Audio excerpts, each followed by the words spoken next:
Hello everyone, and welcome to our channel Take Charge of Your Health, and welcome to our very first video, which is about what to do if you have either coronavirus or common cold or flu. So today we're going to run you through our symptoms that we had when we both got sick, everything we did to get better. That's right. So let's get into it. Let's just talk about the symptoms. So both myself and Diane pretty much had the same symptoms apart from a few differences. So we had a headache, the head felt very heavy and sore and stinging in the head. Temperature was 37 to 39. Yeah, thereabouts, yeah. Yeah, that was the first day mainly, the peak when we were really sick. Yes, correct. Eyes were really sore as well. Whenever we were looking side to side, the eyes would just be very, very painful. Yeah, I couldn't roll my eyes. Yeah, exactly. Yeah. Yeah, dizziness as well, turning your head. Yes. Incredible body pains and aches and pains all over the With body. the dizziness, it felt like when we were moving our head, our brain would catch up a little bit later. Is that right? It exactly. was our brain was a bit slower to catch up with the movement of the head. Yeah, exactly right. You mentioned obviously body pains, stinging in various areas. My chest was stinging, Yep. my ovaries were stinging, my head, everything was stinging. Yeah, very sore. We both had runny nose, maybe 1 or 2 days in a row. Yep. We couldn't take big breaths before we felt like we're going to cough, but we didn't really cough. Yeah, I had more of a cough than you did. Yeah. It was fairly persistent, but it was a very light cough, just pressure in the chest, just always just driving me to cough. But there was a dry cough, but it was just still there, quite persistent. Yeah, mine didn't develop into a real cough, as I called it. It was a fake cough. It was first Diane, and I was like, just stop with the fake cough. And then I came down with the same fake cough, which wasn't really, we didn't wake up from it at night. It was just annoying. It was just there. If you took a deep breath, you would feel like you're gonna cough. So let's just go day by day and explain what the symptoms were each day and what we did to get rid of those symptoms and to treat our sickness. So the first day we woke up with a sore throat, both of us, but we didn't really discuss it with each other. Yeah, it didn't I seem think like we anything too serious Yeah. to begin with. Just a tickle in the throat, so we just went on our day, and we were fasting that day, so that would have helped as well. We didn't eat anything, we just drank water before 3 p.m. Yeah, So that's right. at 3 o'clock, at 3 p.m., we had early dinner, late lunch, and after we ate, I put a piece of fresh ginger in my mouth and chewed and swallowed just like that, which Diane always makes fun of me and says that it looks unpleasant. So I encouraged him to do the same. Did you try? I think just a little bit. Just a little you tried, bit. Yeah. Yeah. So just a little bit, but that would have helped as well. Yeah. Our meal was kale soup with sourdough bread, roasted white potatoes, and some fresh veggies. That evening we had lemongrass tea from the lemongrass from our garden, with lemon and lime juice and honey before going to bed. That evening I asked Diane to massage my back because I felt really sore, so I guess I already had body pains, but because my back was mainly sore, I just thought I'm just tired from the day with the kids and everything. That's just a normal thing. So I asked Diane to massage my back, which he tried massaging my back with the thyme cream, which I normally do when I feel a bit unwell. And as he started massaging my back, I felt quite sore. Like remember I was telling you be a little bit softer, you Yeah. know, like my body is really sore. Yeah. So I'm not sure, did you have body pains at that time already, that night, or I you? don't believe straight away. I think it was the following day that my pains really started. Yeah. Yeah, so we went to sleep, everything was alright, and then I woke up about 3 a.m. if you remember. I woke up about 3 a.m. and I was sore and I felt like I had temperature. I didn't measure my temperature, but I was pretty sure I had temperature. My throat was funny, so I asked Dayan to get up and get me some cayenne water, if you remember. Yeah. So Dayan got up and mixed about a quarter of a teaspoon cayenne powder with a glass of water and brought it to me. And then I drank that and went back to sleep. Did you drink some of that as well? A little bit. Yeah. Yep. So Dayan drank the same thing, and I went back to sleep. So that brings us to the second day. So when I woke up, I personally felt like I've been run over by a truck. Yeah, I felt pretty bad. Now the pains really started with the body pains and behind the eyes, and headache as well. So that was all coming on pretty strong. When I woke up that morning, I had some charcoal water. So what I did was I took a teaspoon of charcoal, I mixed it with a glass of water, and I drank it like that. So you want to drink charcoal water about 2 hours before you have your main meal, because charcoal binds itself to toxins, to viruses, and it can also bind itself to vitamins and minerals and all the good stuff. So you don't want to drink it when you're having your main meal or straight before that. So that's what I did. And then after that, it was funny. April told Dayan, our daughter, she said, "Daddy, you need to give Mommy some charcoal water," because I drank the charcoal water and I offered her some as well, and she's like, "No, thank you." So after that, I drank some more cayenne water, and Dayan, I believe throughout the whole day, drank some water, some just pure fresh water. Yes. So we had plain water before breakfast, and breakfast was raw berries with some honey drizzled over it. Berries are very good because they have antioxidant properties. And we also had some cut up apples, some peaches and nectarines. Apples have quercetin, which is very good for upper respiratory diseases and viruses in general, as you may have heard about quercetin before. After breakfast, I took some olive leaf extract according to the suggestions on the bottle. I also took some elderberry extract in the form of sambucol. So sambucol can be found in Coles or Woolies, any type of supermarket, also in health food stores. You didn't take any of those things, did you? No, I don't believe I took any of that in the morning. We have dried elderberries as well, which you can make tea out of. You can mix with other herbs and make teas, but you just have to bear in mind that they're not as concentrated as the sambucol or any type of elderberry extract.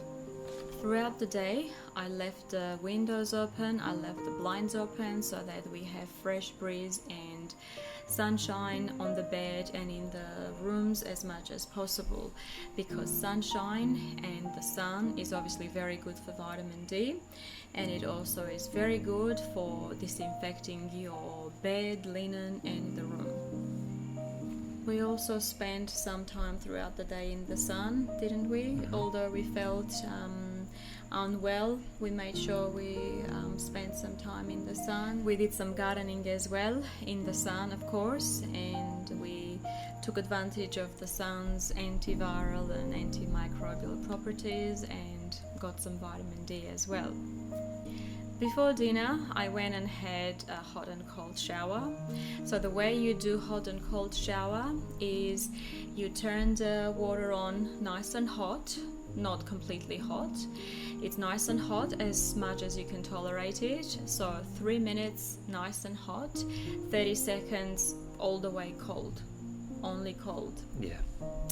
So you repeat these 3 to 5 times and you finish it on cold water. So the first cold, especially if you have temperature and body aches, it feels horrible. I was moaning and groaning, but I pushed through it, and the 5th time was much better. Yeah. And when I finished the shower, I was actually ready to eat. I didn't feel like eating before that. And when I finished the shower, the first thing I wanted to say is, Diane, can you warm up the soup? Yeah. So you also went and did the hot and cold. After you, I did a hot and cold shower as well. The same type of therapy to try and battle whatever was going on with us. So yeah, again, also the first time round, it's difficult when you have to turn that hot water off and just have it running fully cold. But after that, the second, third time, I only did it 3 times. Yeah. But it's much easier the second and third time to deal with, and you definitely feel refreshed after that treatment. So it's it's not always easy to do, but it's very beneficial. Yeah, you feel much better after. So hydrotherapy, in this case hot and cold shower, is very beneficial when you are sick. It's very good for digestion, all kinds of pains and aches on different spots on your body and just all over the body as well, because it increases circulation. And if you have blood flow to specific area, it means you're going to have healing in that area. So obviously hot and cold on the whole body means it's going to bring healing to the whole body. Yeah, even if you have an injury or something like that, you know, localized to a certain area, like your sprained ankle or something, or even if you have like an ingrown toenail or something like that, you know, doing this type of therapy we just really help with taking the pain away and getting the old stale blood flowing away from the skin. Away and new fresh blood to the area. So it really helps. Yeah, so I believe you didn't have dinner. I had kale soup. So then I didn't have dinner because I was hungry. I hadn't eaten before. I had kale soup with chopped up garlic on top of it. So the kale soup was hot. The chopped up garlic was just raw, but obviously it softens in the soup a little bit and it's not too stingy, but it's still really good. I also put some fenugreek and broccoli sprouts on top of the soup, and I had it without bread or anything. Yeah. I think after that we had a flu bomb as well that evening. So the flu bomb consists of maybe quarter to half a teaspoon of cayenne pepper, and then half a teaspoon of chopped or minced rather garlic, and minced ginger, half teaspoon as well, a bit of lemon, some honey to sweeten it all, and hot water goes over that, maybe half a cup.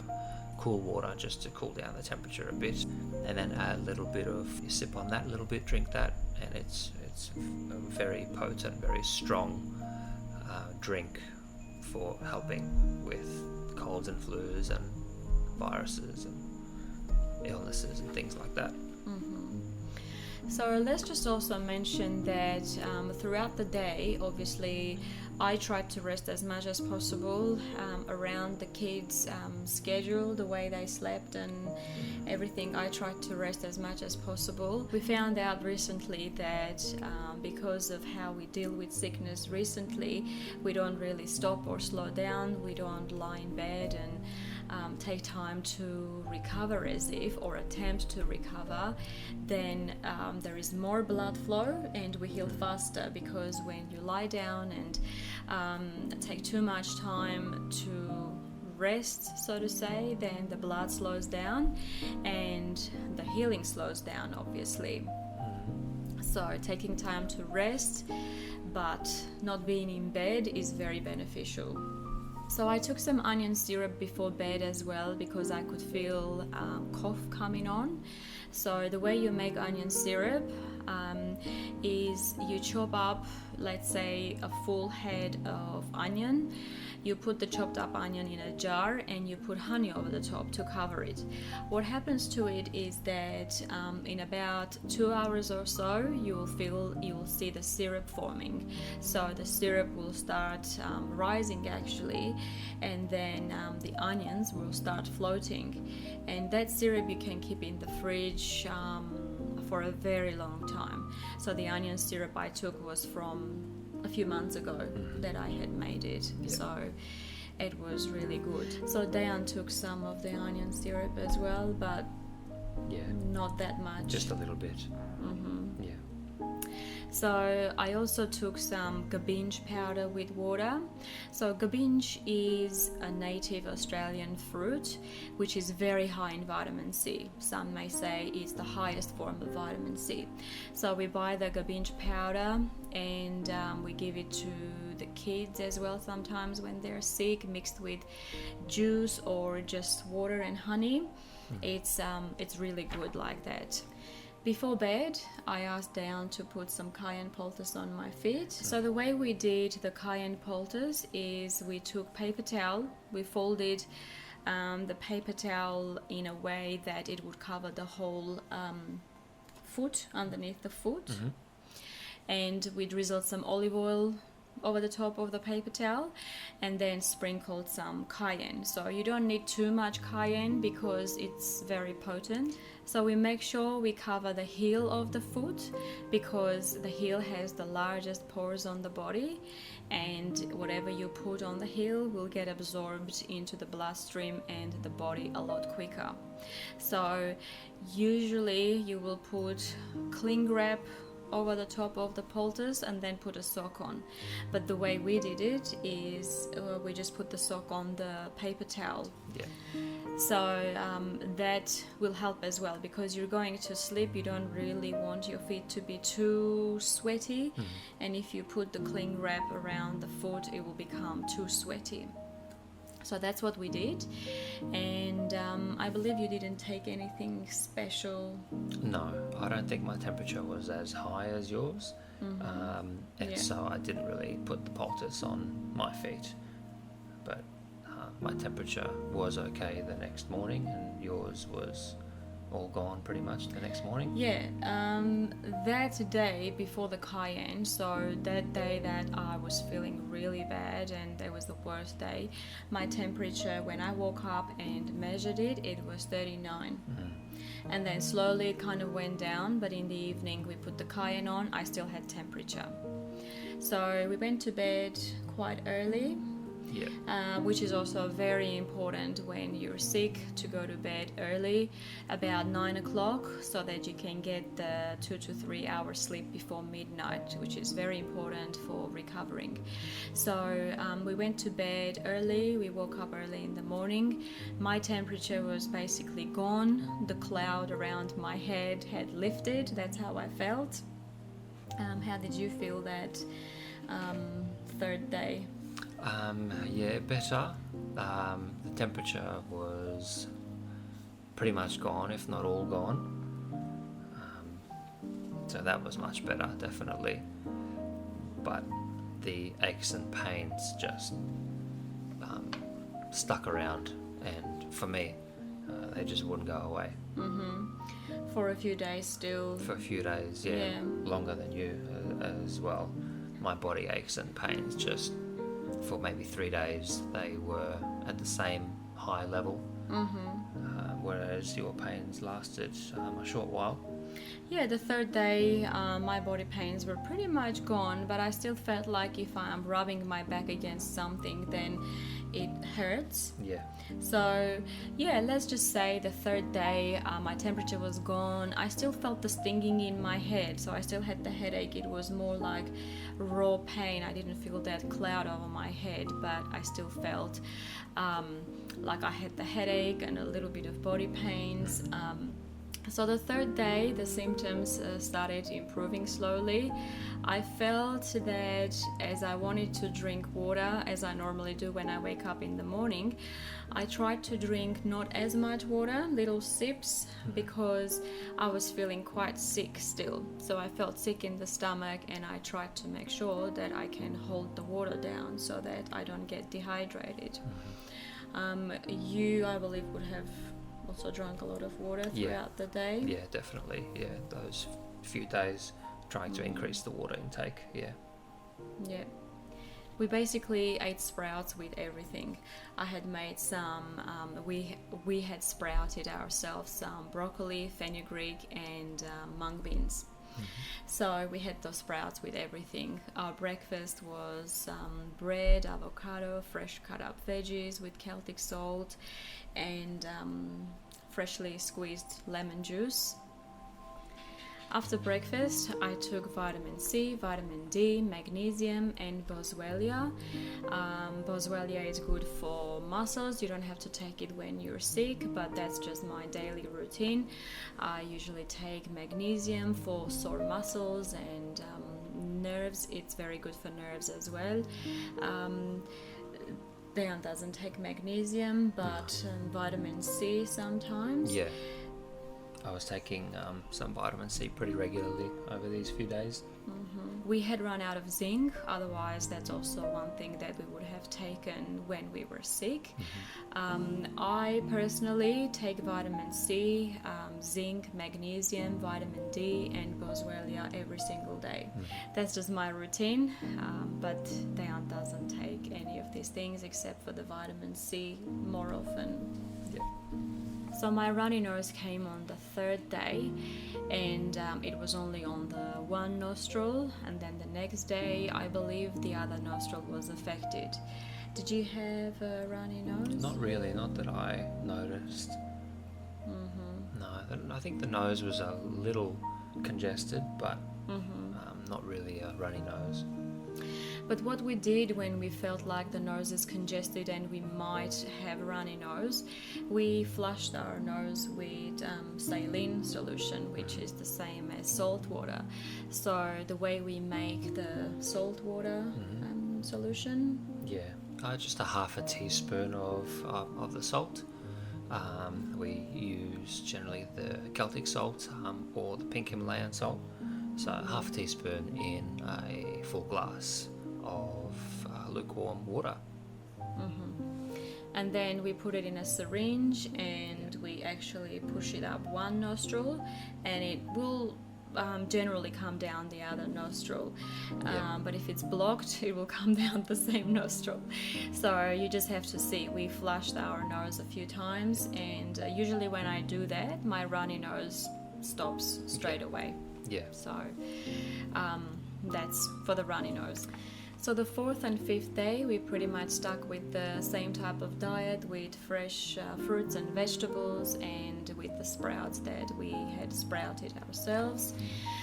We tried to get as much sunshine as possible, fresh air, so they helped a lot. And so fourth or fifth day, we also made some golden milk, which is very good, very antibacterial, anti-inflammatory. So basically the recipe is half a liter of soy milk or any other plant milk, 1 teaspoon turmeric, 1 teaspoon coconut oil, and some honey.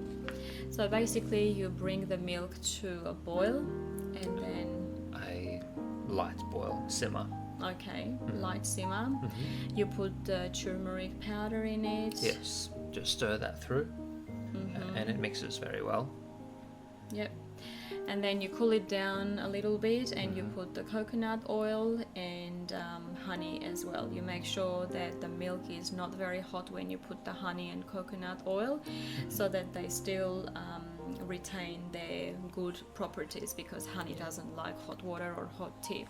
We also drank gut health powder, which is pretty much a probiotic powder with curcumin and other very beneficial extracts when you're sick, because your health, really, your immunity starts in the gut. So if your gut is not healthy, you will not recover as fast. I also took black cumin seed oil, which has many benefits. I believe my symptoms went away a lot quicker also because I get more sleep and my sleep is more undisturbed. Recently, because I'm a light sleeper, I block my ears with earplugs, and that helps. So, in conclusion, let's just tell everyone what we would have done differently and what we did that made us get better quicker.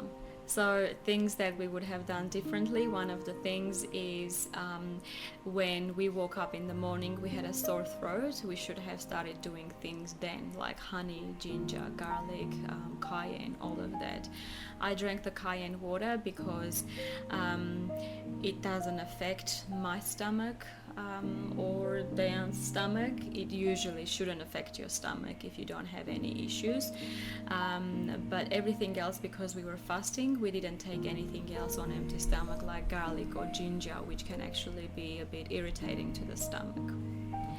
Another thing that we would have done differently, this is just an extra thing that we did one time when we were sick, was cut up a whole lemon in wedges with the skin and everything, put some honey over the top and let it sit for about 20 to 30 minutes, after which you can take one slice or one wedge every 15 to 20 minutes.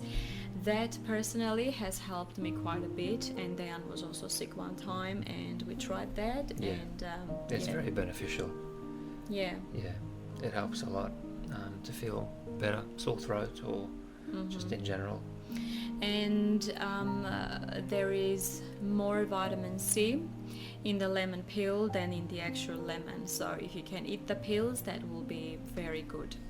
Let's just quickly also talk about all the things that can make you get sick, because the virus can be around you, but you don't have to get sick if you have strong immunity. So one of the things that probably contributed to us getting sick was lack of sleep. Yeah, definitely. Especially in your case. Yeah, disturbed sleep. Yeah. As well.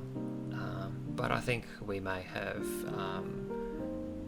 gotten sick also from somebody that passed it on to us. So that's possibly what could have happened, and our immunity may have been down at the time. Yeah, exactly. So also, just because someone else has it doesn't mean you necessarily have to get sick. Very often Diane was sick and I didn't get sick. Yeah. Because I Or vice slept versa. better. Yeah. Or vice versa. The other thing that doesn't help is obviously sleeping in the same bed, sharing the room together. You're breathing with the kids, especially. They don't really know how to keep a distance, so they come very close to your face. And usually in a family, you share everything, or you don't share everything, just the viruses. But in this case, what happened with us, we were sick at pretty much the exact same time and in the exact same way, which never happens. So we're not sure what that was really, but it was fairly severe for a day or two. But yeah, it was very strange getting sick exactly the same way with exactly the same symptoms and at the same time. That was new to us. Yeah, with the same symptoms at the same time. The other thing that contributes greatly to getting sick is stress. Stress is a big contributor, especially for me. I know that if I'm stressed, I'll get sick a lot quicker. I may get sick, Dan might not get sick, and I might not even give it to him. So stress is a big thing. It lowers the immunity, especially prolonged stress. It lowers the immunity. You'll be surprised. Stress, anger, resentment, those things, they will lower the immunity and make you more susceptible to getting sick. And the last thing that would have contributed in our case was being tired and overworked. So we both work quite hard around the house and with our jobs and everything we do with the kids, especially. It's not always easy to go to bed at the time that we would like to. wake up at the time we would have liked to, so Yeah. we have to work around the kids' schedule and everything like that. So this is our experience, and these were all the remedies that we tried that worked for us. Based on individual health conditions, some things might not work for you, some things might work very well. Make sure that you are aware of the health conditions that you have and that you consult a healthcare practitioner that you trust, and make sure that the remedies that were mentioned are compatible with your health state. Thank you for watching. If you enjoyed our video, please like and subscribe to our channel. Hit the bell icon to get notified of all upcoming videos, and share with your family and friends if you think they will benefit from it. Thank you, and see you next time. Please remember, the programs are not designed to treat or diagnose the disease. The advice should be taken as general information and should not substitute professional healthcare advice. Viewers are encouraged to draw their own conclusions and consult with their healthcare professional before implementing any of the lifestyle habits suggested. Thank you all for watching, and feel free to share with those who may benefit from these presentations.